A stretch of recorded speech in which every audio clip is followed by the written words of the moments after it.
Assalamualaikum warahmatullahi wabarakatuh.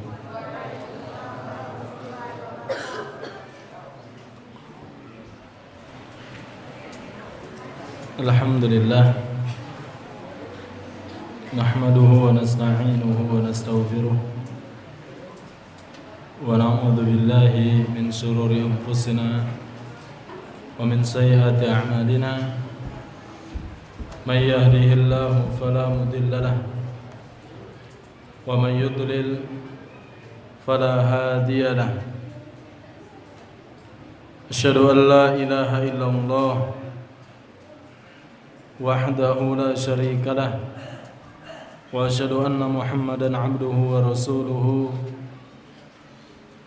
la nabiyya wa la rasula ba'dah. Ya ayyuhalladzina amanu ittaqullaha haqqa tuqatih wa la tamutunna illa wa antum muslimun.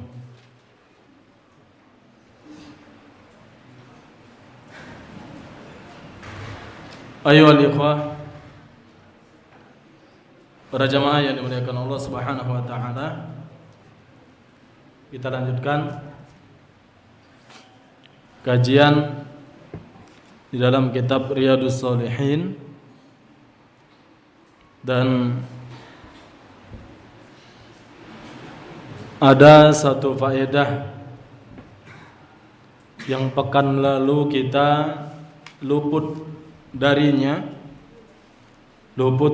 faedah itu.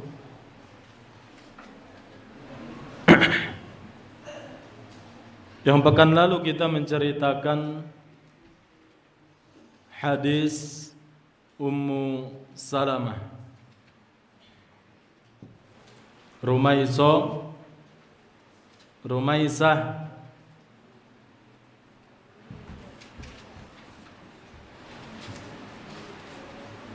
wanita yang sangat solehah, yang kemudian ahibati fillah, ketika anaknya meninggal, maka Allah Subhanahu wa taala menggantinya dengan anak yang lebih dari segala hal daripada anak yang meninggal tersebut, sampai diberi nama oleh Nabi sallallahu alaihi wasallam dengan nama Abdullah. Ditahnik oleh Nabi sallallahu alaihi wasallam, kemudian anak tersebut memiliki anak lagi berjumlah berapa orang? 9 orang. Wa kulluhum qad qara'ul Qur'an. Seluruhnya telah menghafal Al-Qur'anul Karim. Berarti 9 tersebut adalah cucunya Abu Talha, cucunya Ummu Salamah.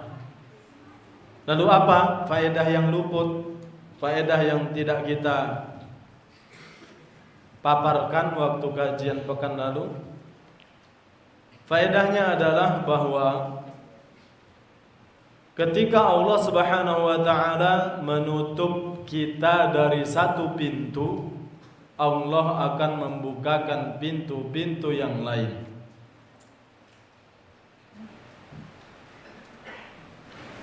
Ketika Ummu Salamah anaknya meninggal dunia, kemudian mohon maaf dari hubungan malam itu lahirlah kemudian seorang anak yang dikasih nama Abdullah, dan pada akhirnya nanti Abdullah ini memiliki anak 9. Seluruhnya telah menghafal Al-Quranul Karim. Berarti ketika Allah mewafatkan satu anak, Allah ganti dengan 9 cucu, enggak tanggung-tanggung.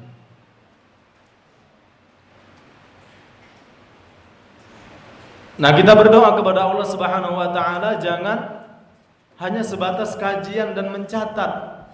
Kita harus dimasukkan ke dalam kehidupan kita, dipraktekkan. Bahwa apa? Faedahnya, ketika Allah menghalangi kita dari satu pintu, itu dikarenakan Allah mau membuka pintu-pintu yang lain. Asal kita bersabar, ketika Allah menghalangi kita dari satu pintu. Ini bukan tentang masalah anak. Bisa ditarik keumuman kejadian ini di dalam kehidupan kita. Allah sudah seakan-akan ingin mengegulkan, misalkan satu bisnis kita, ternyata Allah halangi. Kapan kita bersabar, ternyata ada tempat yang lain yang Allah buka.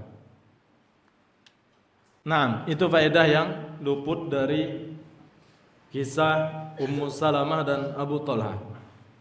Baik, para jamaah sekalian, masuk kepada hadis yang berikutnya. Hadis ke-46 atau 47 dalam terjemahan itu 47 kalau tidak salah ya. Di Arabnya ini hadis yang ke-46. Saya bacakan hadisnya. Wa an Abi Hurairah radhiyallahu anhu anna Rasulullah sallallahu alaihi wasallam qala. Dari sahabat Abu Hurairah, semoga Allah Subhanahu wa taala meridhai beliau, anna Rasulullah sallallahu alaihi wasallam, bahwasanya Rasulullah sallallahu alaihi wasallam beliau bersabda.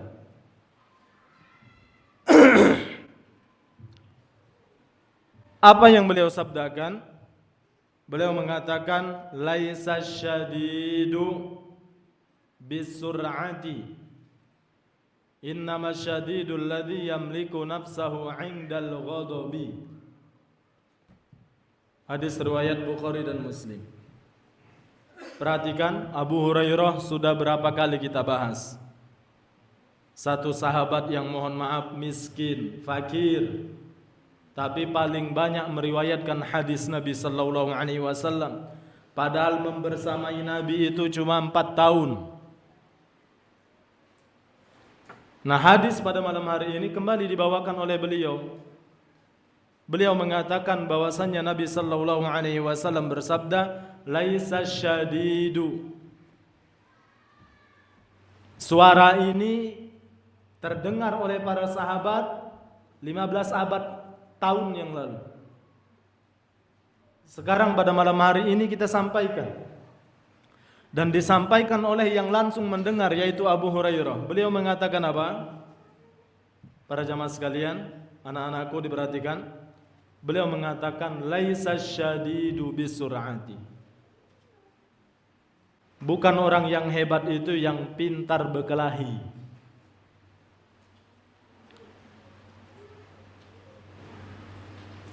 Padahal di dalam Islam perkelahian dibutuhkan enggak? Dibutuhkan ketika berperang. Tapi konteksnya kita lihat. Nabi sallallahu alaihi wasallam beliau mengatakan bukan orang yang hebat, bukan orang yang juara,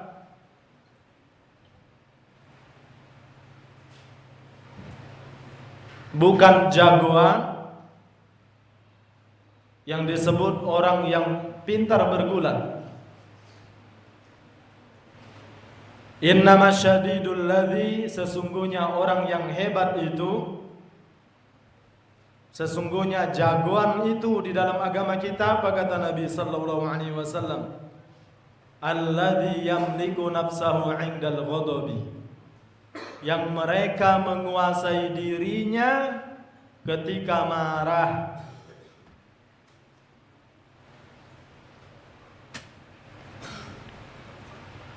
Bapak Ibu, di hari-hari ini kita malah kebalik. Yang kita pandang hebat itu adalah yang jago MMA, yang jago UFC, yang jago apa lagi? Smackdown. Apa lagi?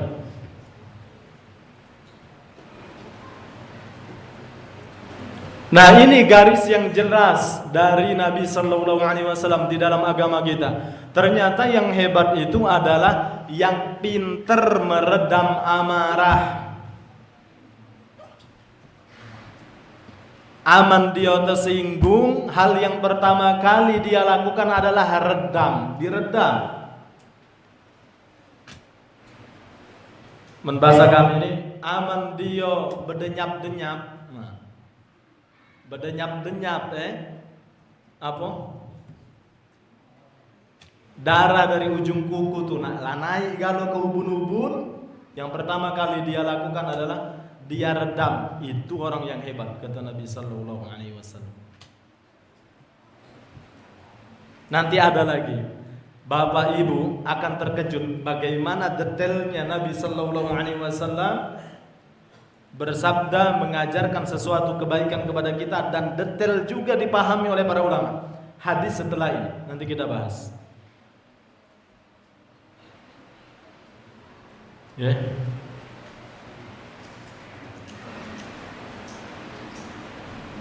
Tapi coba dilihat dalam kehidupan sehari-hari kita.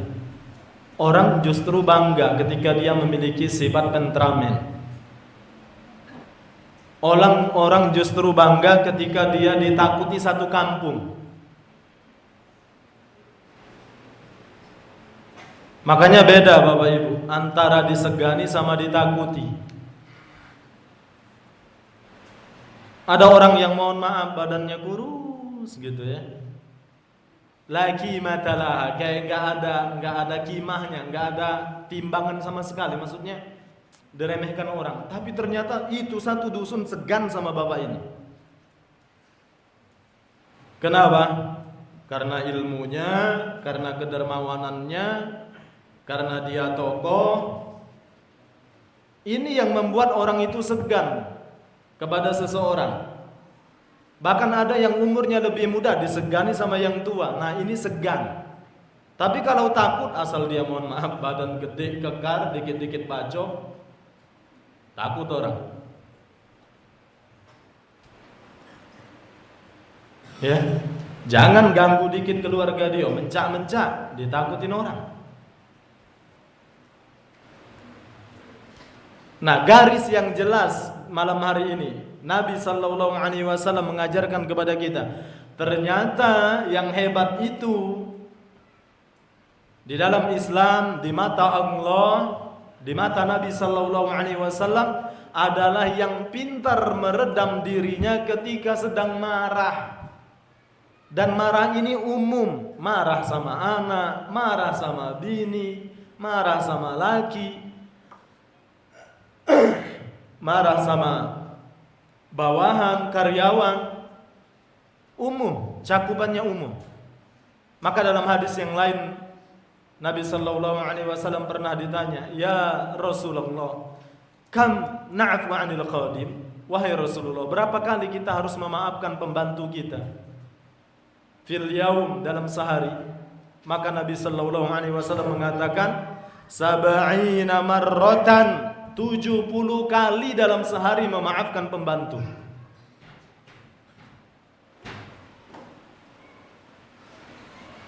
Ahibati fillah yang dimuliakan Allah. Ada orang-orang yang awas kau tahu dewek menaku marah zaman.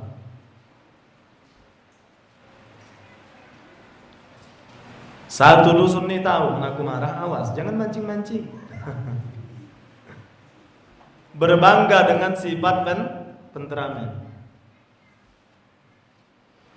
Padahal jelas Nabi Sallallahu Alaihi Wasallam mengatakan apa? Laisa syadidu bisur'ati, innama syadidul ladzi yamliku nafsahu 'indal ghadabi. Orang yang hebat itu bukan yang pintar bergulat, akan tetapi orang yang pintar meredam amarahnya, menguasai dirinya ketika sedang marah. Kenapa kata Syekh Shalih Al-Utsaimin, orang itu ketika dikuasai amarahnya, dia tuh tidak sadar, bahkan setengah dari akalnya hilang. Ya, setengah dari akalnya hilang. Kenapa? Ada orang yang masya Allah ngomongnya ngeracau. Mohon maaf, itu kamus kebun binatang keluar semua. Kemudian apa yang ada di dekat dia banting.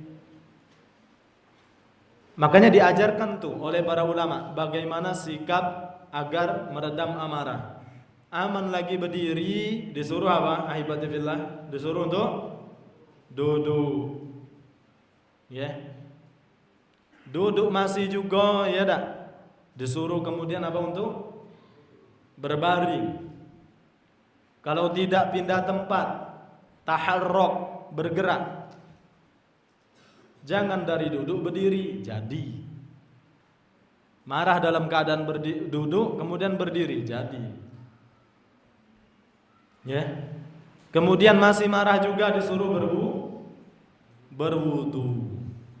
Masih juga marah juga disuruh sholat. Masih marah juga waktu sholat, disolat ke. Ya. Nah ini ahibati fillah. Nah, tapi nanti habis setelah ini ada kalimat. Kalimat ini ampuh untuk mengusir marah. Ya, hadis setelah ini insyaallah. Baik, masukkan ke benak kita. Ternyata orang yang hebat di dalam agama kita itu adalah orang yang menguasai dirinya ketika sedang marah. Makanya pada umumnya wallahu alam ya. Pada umumnya laki-laki itu kalau dia marahnya sudah enggak ketahan, dia diam. Laki-laki itu seperti itu, dia ada masalah dia diam. Ya. Dia marah dia diam, aman dia masih ngoceh itu belum marah nian. Belum. Aman dia lah diam, hati-hatilah, jauhilah. Ya. Subhanallah ya. Ada salah satu kejadian di tetangga desa saya.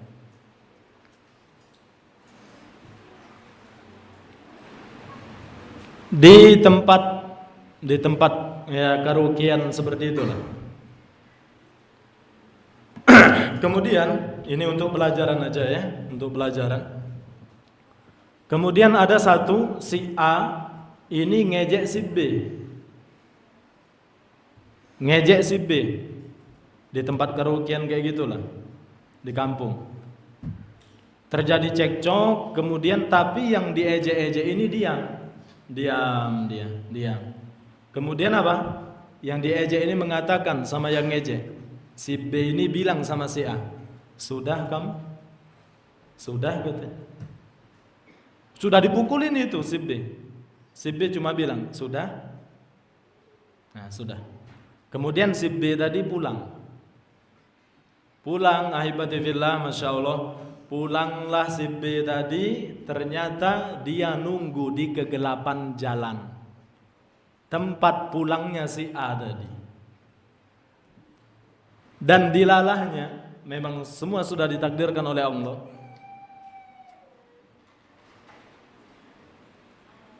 Ketika si A tadi yang ngejek-ngejek tadi pulang, motornya macet. Motornya macet, tahu enggak? Nah, ini dari syaitan. Makanya orang itu kalau marah itu setengah akalnya hilang, bahkan mungkin 100% hilang sudah. Dikuasai hawa nafsu. Enggak mikir ke depannya seperti apa. Baik. Kami bilangnya itu ditata ya, motor itu ditata sama si A tadi. Ternyata si B tadi sudah nunggu di kegelapan jalan itu, sudah bawa, mohon maaf, parang. Dibacok habis-habisan itu kepala. Nasallallahu salamah wal afiyah. Makanya hal-hal yang seperti ini terjadi, banyak terjadi. Lihat di berita itu berseliweran. Bahkan antum bisa lihat Google ya. Pernah viral juga itu desa saya. Saling bunuh gara-gara ayam. Ada itu. Nah, bapak sama anak sekarang mendekam di penjara gara-gara ayam. Membunuh tetangganya. Nasallallahu salamah wal afiyah. Dan saya pernah melihat langsung dari YouTube. Perhatikan. Saya pernah melihat di YouTube ada seorang bapak, dia mengendarai mobil, Bapak Ibu. Mengendarai mobil, kemudian pintu gerbang itu enggak ada yang buka, diklakson terus sama itu bapak. Tentu ini bapak-bapak yang punya rumah, kaya raya, Masya Allah, punya pembantu yang biasa membukakan gerbang. Diklakson, tuh, nggak ada yang buka, tuh terus diklakson, kenceng-kenceng. Ternyata kemudian apa? Langsung dia mundur ke belakang itu bapak, ya kan, mundurin mobilnya, kemudian ditabrak.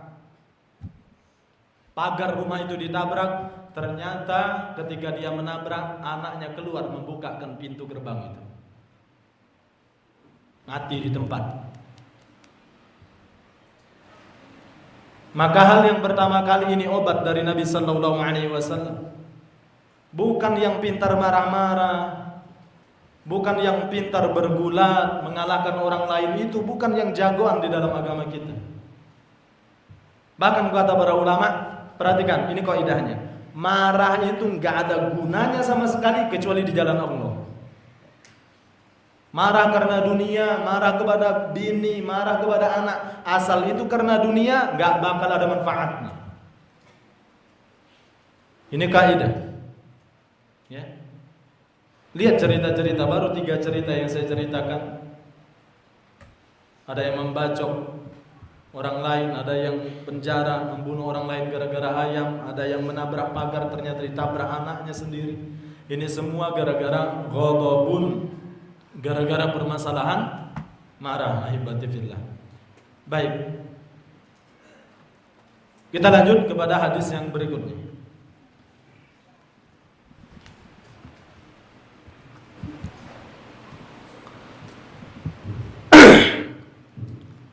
Ya, sebelumnya wasur'atu bi dhammis shad wa fathir ra wa aslu 'indal 'arab man yasra'un nasa katsiran. Sur'ah itu kata perawi, sur'ah itu artinya man yasra'un nasa katsiran, adalah orang yang suka membanting orang lain. Jadi dikenal di kalangan orang-orang Arab dulu, orang jagoan itu adalah yang suka bergulat, sebagaimana sahabat Umar bin Khattab. Nah, tapi ada yang menarik kata para ulama. Apa itu? Dikatakan bahwa kenapa Umar bin Khattab itu memiliki perangai yang keras? Kenapa Umar bin Khattab memiliki perangai yang keras? Karena Umar bin Khattab beliau terbiasa dengan mengembala onta. Ya. Mengembala onta. Sebagaimana dikatakan al-fakhru wal khuyala fil faddadin ahlul wabar was sakinatu fi ahlil ghanam. Nabi sallallahu alaihi wasallam mengatakan al-fakhru wal khuyala, kesombongan dan keangkuhan itu fil faddadin, adalah orang yang meninggikan suara, maksudnya mengembala onta. Ahlul wabar, dari pengembala onta. Was-sakinatu fi ahlil ghanam, sedangkan sikap sakinah, tenang, tumaklinah, ya, enggak panikan, itu ada pada orang yang mengembala kambing. Ya. Makanya antum mendapati bahwa seluruh para nabi itu pernah mengembala kambing. Kambing itu mudah diatur, onta susah. Nah, dikatakan oleh para ulama bahwa termasuk salah satu sahabat Nabi sallallahu alaihi wasallam yang mengembala onta adalah sahabat Umar bin Khattab. Tapi ternyata ketegasan beliau gunakan di jalan Allah Subhanahu wa taala. Taib. Pelajaran dari sabda Nabi sallallahu alaihi wasallam tersebut apa? Bahwa ternyata perkara kambing dan perkara onta itu bisa mempengaruhi pengembalanya. Kambing dan onta dan hewan yang lain itu bisa mempengaruhi pengembalanya. Sekarang pertanyaannya, cak mano lagi yaman sesama manusia. Masya Allah. Sekarang lagi kajian, cak itu kan agak keluar dari kajian, kembali lagi dengan kawan-kawan itu. Sudah, itu lagi yang dibicarakan. Nah, hewan saja bisa mempengaruhi seseorang, apalagi manusia. Baik. Dilihat hadis yang setelahnya.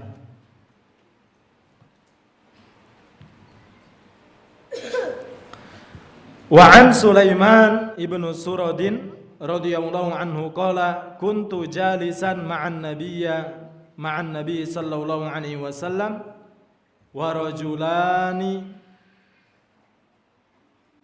yastabbani wa ahaduhuma qad ihmarra wajhuhu wa antafaqat awdajuhu faqala Rasulullah sallallahu alaihi wasallam inni la a'lamu kalimatan law qalaha la dhahaba anhu ma yajid law qala a'udzu billahi minasyaitonir rajim dhahaba anhu ma yajid faqalu lahu inna nabiyya sallallahu alaihi wasallam qala ta'awwadz billahi minasyaitonir rajim muttafaqun alaihi.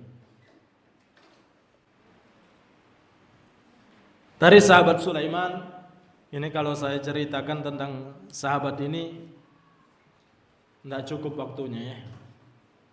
Insyaallah di lain kesempatan.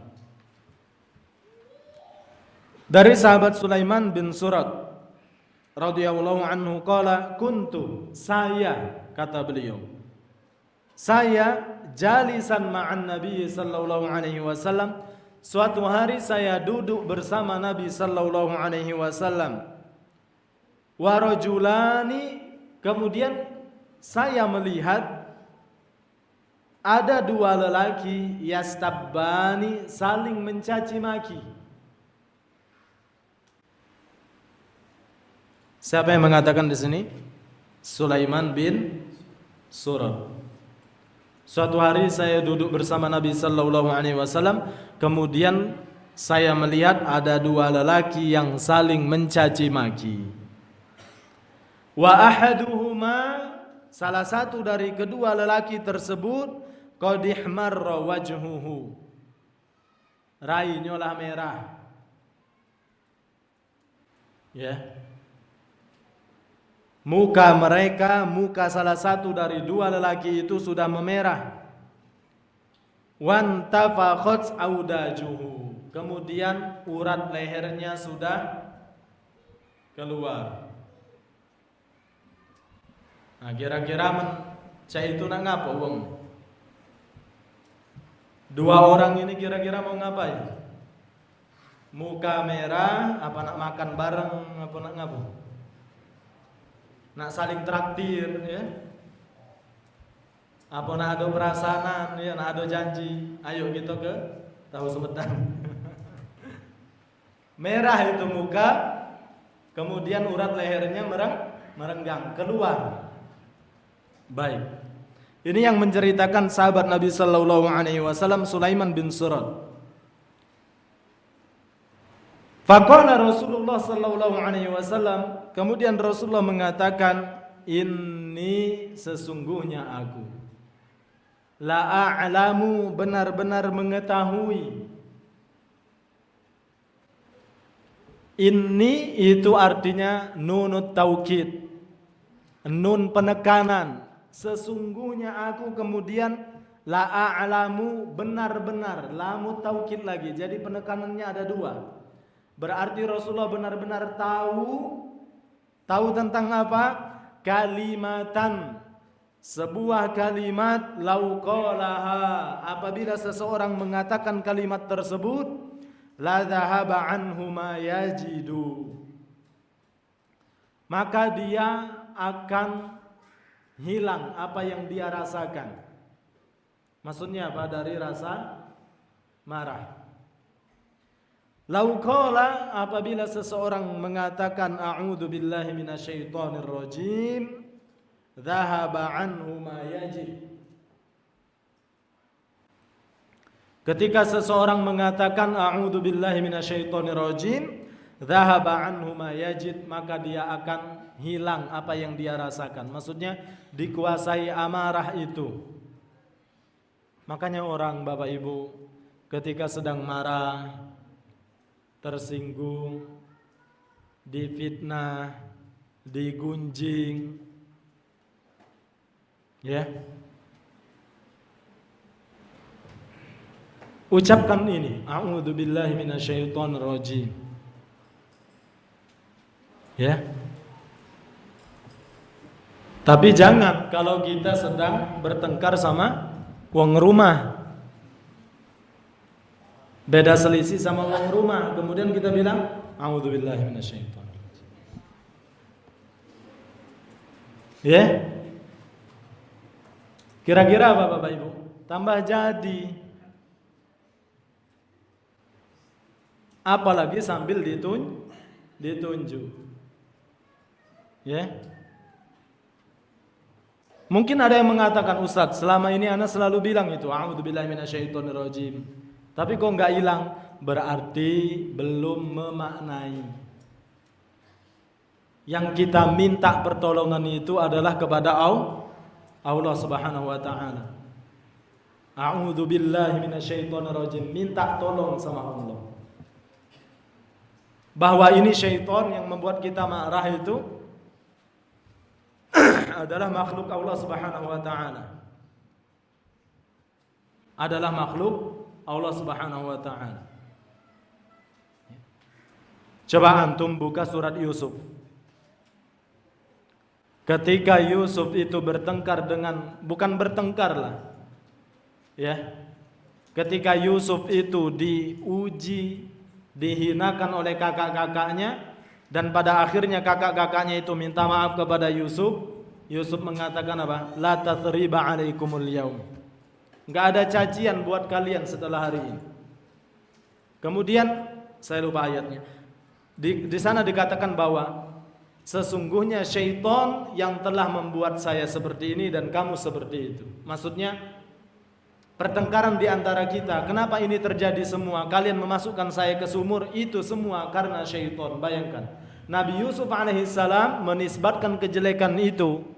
Apa yang dilakukan oleh kakak-kakaknya kepada Yusuf, Yusuf menisbatkan itu karena syaitan. Kita enggak. Kalau kita ini ada keles sama seseorang, kita ini fokus sama orang itunya. Kalau ada yang memfitnah kita, ada yang merusak nama baik kita, misalkan, kita cuma fokus sama orangnya, bukan fokus ini makhluk siapa yang menyebabkan gitu. Pasti ada yang ketiga, yaitu apa? Syaitan. Sebagaimana yang di apa? Dikatakan oleh Nabi Yusuf alaihissalam. Nah, ini obat dari Nabi sallallahu alaihi wasallam apa? A'udzu billahi minasyaitonir rajim. Dhahaba anhu ma yajid. Ketika seseorang melafazkan kalimat ini, benar-benar akan hilang rasa amarahnya itu. Marahnya, nak mencak-mencaknya, nak ngegas motor, nak nganduni ke rumah wong itu hilang kata Nabi sallallahu alaihi wasallam. Jingok status wong, nak balas lagi pakai status, itu hilang. Kapan? Ketika seseorang melafazkan kalimat ini, a'udzubillahi minasyaitonir rajim, tapi dimaknai Bapak Ibu, bahwa amarah itu dari syaitan, bahwa syaitan adalah makhluk Allah. Ya.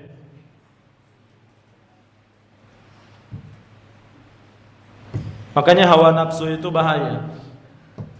Ada yang sampai membunuh tetangganya tadi, ada yang sampai terbunuh kepada anaknya sendiri, gara-gara nggak ada yang bukakan pintu gerbang rumah. Mungkin bisa dipastikan orang-orang yang kebanyakan sekarang mendekam di penjara itu gara-gara menurutkan hawa nafsu. Kebanyakan mungkin karena marah, sedikit mungkin yang karena obat-obatan terlarang. Kebanyakan membunuh, ya, membunuh tetangga, bahkan naudzubillah membunuh maknya dewe, bahkan ada yang membunuh anaknya sendiri. Coba mungkin bisa survei kita. Makanya orang yang beriman nih, garis jelas dari Nabi sallallahu alaihi wasallam. Orang yang jagoan itu bukan yang pintar mencak-mencak itu, tapi yang justru pintar meredam hawa nafsu, meredam amarahnya. Ya. Nah. Baik, apa yang menarik di sini? Berapa menit lagi azan?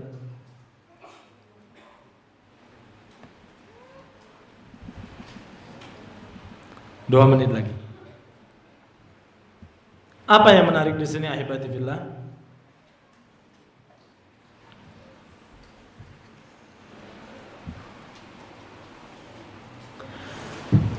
bahwa Nabi Sallallahu Alaihi Wasallam langsung memberikan tips kepada kita kepada inti permasalahan. Nabi Sallallahu Alaihi Wasallam langsung memberikan tips kepada kita kepada inti permasalahan. Apa itu? Marah. Jadi gini maksudnya. Kita marah nih.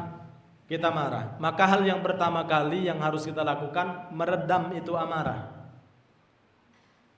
Apa kuncinya? Langsung dikatakan oleh Nabi Sallallahu Alaihi Wasallam, berlindung dari syaitan. Nabi tidak kemudian mengatakan ketika ada orang marah maka ayo selesaikan masalahnya apa. Ada dua orang yang tadi sudah keluar urat lehernya itu, memerah mukanya. Nabi Sallallahu Alaihi Wasallam nggak ada nih dalam riwayatnya mengatakan bahwa Nabi mendekati dua orang tadi kemudian gimana ceritanya? Kok bisa ini saling caci maki gimana? Permasalahan apa? Hah? Kebon. Permasalahan apa ini? Karet. Masalah apa? Masalah onta kau diambil dia? Enggak, Nabi enggak. Nabi langsung masuk ke akar permasalahan. Permasalahannya ada pada marah. Marah itu diredam dulu. Sedikit lagi sebelum azan. Marah itu diredam dulu. Bukan nak diorek-orek permasalahan itu, bukan enggak, itu nomor sekian, agak dulu. Yang penting ini marah diredam dulu. Ini bukan dari sembarangan makhluk terbaik di permukaan bumi ini, Nabi Sallallahu Alaihi Wasallam. Inilah tips dari satu makhluk yang mendapatkan wahyu dari Allah Subhanahu Wa Taala. Ketika marah itu diredam dulu, age baru ngomong permasalahannya apa nih ya. Kadang orang ini mendidih darah itu enggak diredam dulu lah, nak nyelesai ke masalah. Saya tanya, selesai enggak itu masalah? Bapak Ibu, ini darah masih menggelotak, kemudian mau menyelesaikan masalah. Selesai enggak itu masalah? Enggak bakal selesai. Yang buat masalah itu tenang dulu. Ya, tenang dulu, diredam dulu. Ini permasalahan sangat luar biasa. Ya. Masya Allah, lihat anaknya, kemudian lihat menantunya lagi bertikai segala macam, yang diredam dulu apa? Amarahnya. Saya sering menyaksikan ketika perjalanan dari Mekah ke Madinah atau dari Madinah ke Mekah itu 7 jam kurang lebih pakai bis. Itu sering saya lihat kecelakaan. Lampu sen mobil itu dinyalakan dua-duanya itu. Ya, ternyata terjadi tabrakan. Ini mobil 1, 2 tabrakan. Ada yang nabrak dari belakang segala macam, tapi saya saksikan Masya Allah lagi sholat maghrib Pak. Ternyata yang punya mobil jadi imam, yang satu lagi punya mobil jadi makmum. Padahal mereka ini baru tabrakan mobil. Kalau kita enggak, oh azan nanti dulu. Ayo gimana? Kamu nih yang salah. Saya sudah ngesen dulu, enggak. Diredam dulu, maghrib datang. Ayo sholat. Mereka ngerti gitu. Mereka ngerti bagaimana ini permasalahan darah yang sedang mendidih ini dari ujung kuku sudah diubun-ubun tinggal meledak ini, diredam dulu baru kita bicara. Cak manonian tadi kejadian dari Nabi Sallallahu Alaihi Wasallam. Ya. Baik, kita lanjut jelasan insyaallah. Barakallahu fikum jazakumullahu khair wa billahi taufiq wallahu a'lam.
الذي هدانا لهذا وما كنا لنهتدي لولا أن هدانا الله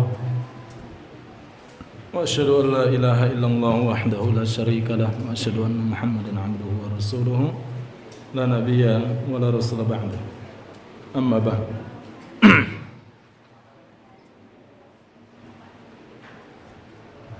Baik, itu salah satu faedah yang jangan sampai kita luput, ya. Bahwa hal yang pertama kali ketika kita sedang marah, apapun sebabnya marah itu, adalah meredam amarah tersebut. Makanya ahibati fillah, tidak boleh la yaqdi qadiyan wa huwa ghadban.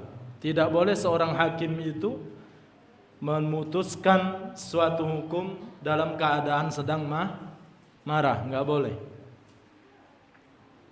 Tapi ditarik lebih luas oleh para ulama bahwa seorang hakim juga enggak boleh menentukan hukum kalau dia terlalu senang, terlalu sedih, bahkan terlalu kenyang, apalagi terlalu lapar. Ilahnya apa? Maksudnya Nabi kan mengatakan tidak boleh seorang qadhi, seorang hakim memutuskan sebuah hukum dalam keadaan marah. Kata para ulama, maksudnya seseorang hakim itu tidak boleh kalau psikisnya lagi terganggu, tidak boleh memutuskan apa? Memutuskan hukum. Termasuk yang mengganggu psikis apa? Kalau terlalu sedih, bisa nggak konsentrasinya? Kalau terlalu senang, atau mungkin akhirnya dia tidak bisa memutuskan perkara itu dengan adil. Nah, ya, tidak bisa memutuskan perkara dengan adil. Ini juga bisa kita tarik di dalam kehidupan rumah tangga kita. Seorang imam rumah tangga jangan pernah memutuskan suatu hukum, memutuskan kebijakan dalam keadaan marah. redam dulu amarah itu baru putuskan. Perkara debat sama wong rumah, anak kita ini mau mondok kemana, sama-sama bersikeras. Yang ini tinggi suara, ini juga kalau kalah. Nah kalau sudah redam bareng baru putuskan. Nah ini pelajaran penting ya. Baik, ahibatillah, para jamaah sekalian, ada beberapa faedah ya di dalam hadis ini yang bisa kita ambil. Yang pertama adalah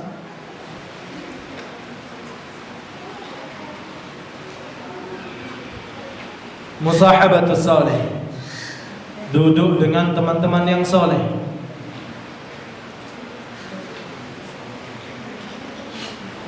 Duduk dengan teman-teman yang soleh.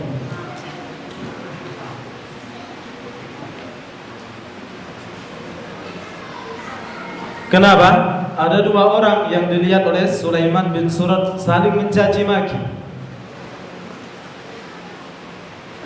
Maka teman yang soleh sangat berpengaruh bagi hidup orang yang beriman. Kemudian yang kedua adalah larangan mencaci maki, mencela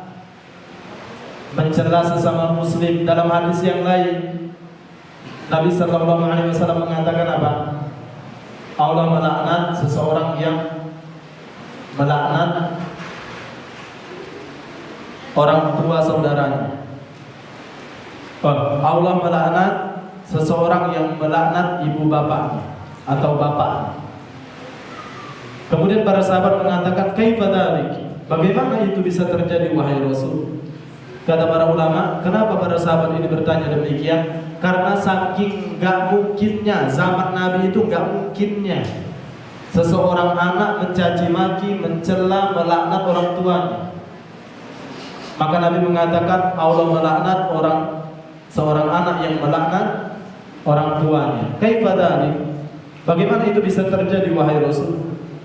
Itu maksudnya bagaimana wahai Rasul? Kata para sahabat. Kata Nabi sallallahu alaihi wasallam, ada seseorang mencaci maki orang tua temannya, kemudian temannya itu mencaci maki orang tuanya. Sering tak ini? Biasanya justru anak-anak SD sering kejadian tak?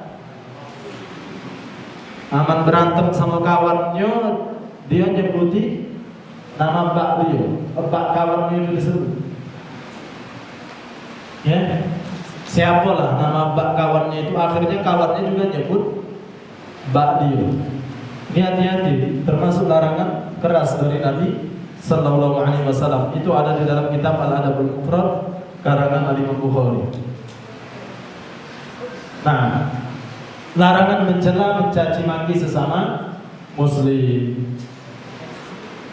Kemudian yang keempat, faedah berikutnya adalah al-ghadabu yushiru syaitan bima yatarattab alaihi min ad-darar fid din wad dunya. Walidzalika kana qat'un sababihi wa huwa waswarus syaitan bil isti'adah.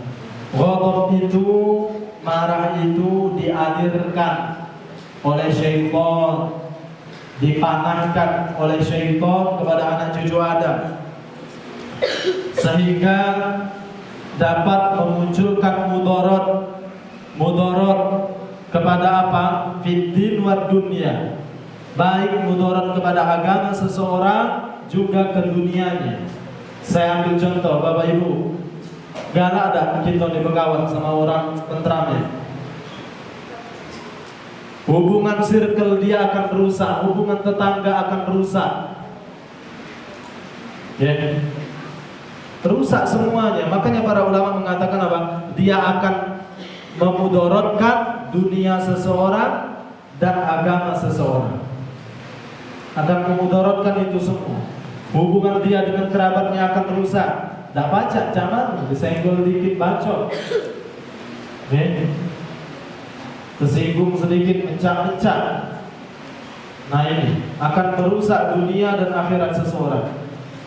Walidzalika kana qat'u sababihi wa huwa waswahu syaitan bil isti'adah.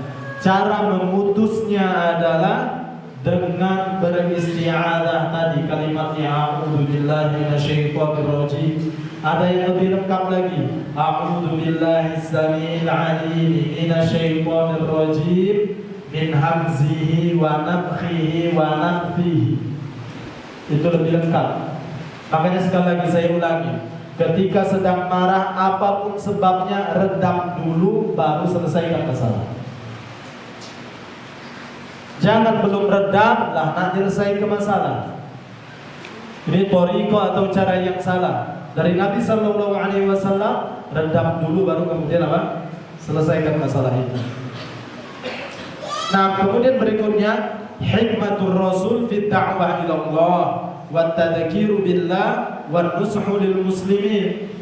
Bagaimana Nabi itu sangat hikmah dalam berdakwah, bijaksana dalam berdakwah. Mana contohnya atau mana buktinya dalam hadis ini? La tuwajjahu ilaihi mubasyaratan. Nabi itu tidak langsung menasihati dua orang tadi. Tadi kan kata Sulaiman bin Surad, ada dua orang yang mereka saling mencaci maki, sudah merah itu muka, sudah keluar urat lehernya. Kemudian apa? Nabi mengatakan, inni la a'lamu kalimatan law qalaha la dhahaba anhu ma yajid. Demi Allah, sesungguhnya aku mengetahui ada satu kalimat yang apabila dikatakan kalimat itu, maka amarahnya akan redam.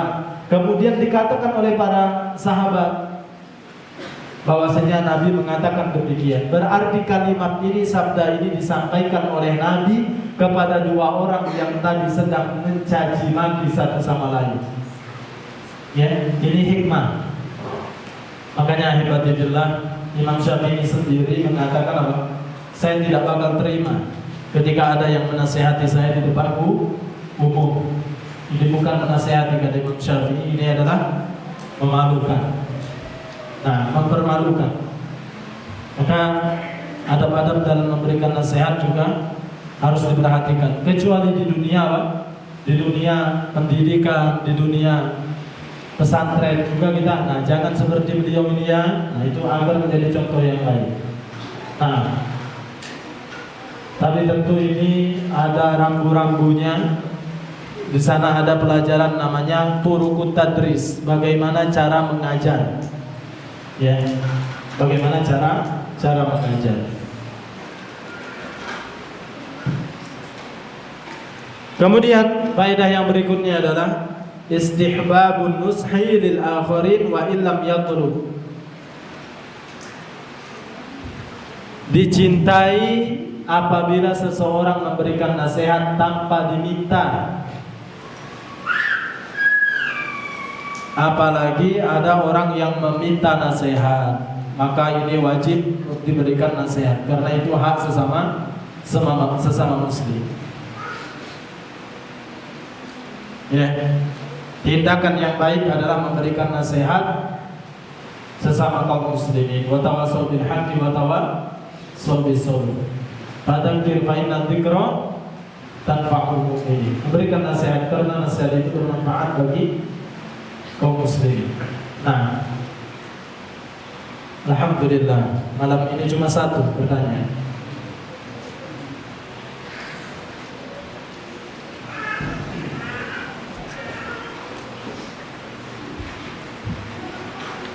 Ustadz, apakah benar pahalanya besar apabila menahan amarah? Nah, gak tanggung-tanggung. Dalam hadis yang lain, la taghdab walakal jannah. Jangan marah maka bagimu surga. Apa yang diharapkan lagi selain ini? Ada yang diharapkan lagi bagi jiwa orang yang beriman selain surga? Enggak ada. Maka luar biasa agama kita. Kapan kita menahan amarah, enggak jadi marah, apa? Ganjarannya surga, enggak tanggung-tanggung. Ya, naudzubillah. Enggak ada Nabi mengatakan la taghdab walakal mukayyib. Jangan marah, maka bagimu kipas angin. La taghdab walakal jannah, enggak tanggung-tanggung. Jangan marah, maka bagimu surga. Nah, Ada lagi?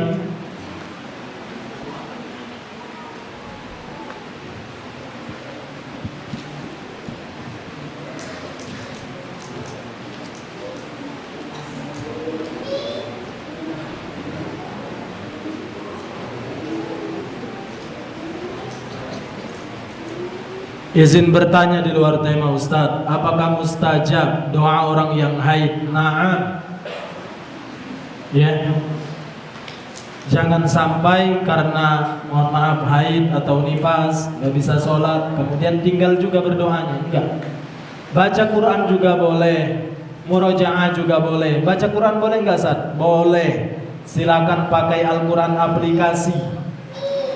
Ya, di HP itu ada Al-Quran aplikasi, silakan. Nah,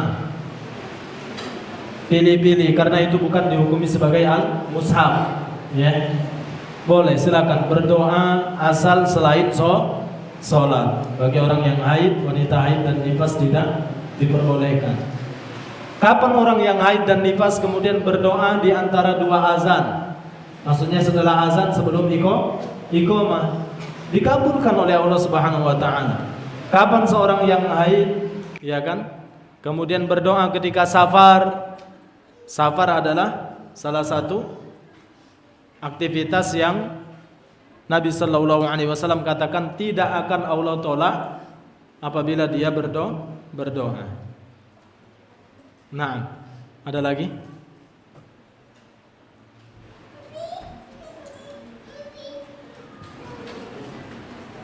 Masya Allah ya, hampir 2 tahun di Albani, baru malam hari ini dapat 2 pertanyaan. Biasanya numpuk terus. Wallahu alam, ada apa gerangan?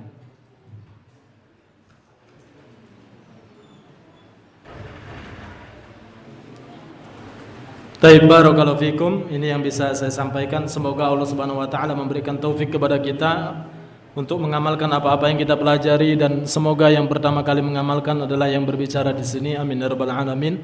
Subhanakallahumma wa bihamdika asyhadu an la ilaha illa anta nastaghfiruka wa natubu ilaik. Assalamualaikum warahmatullahi wabarakatuh.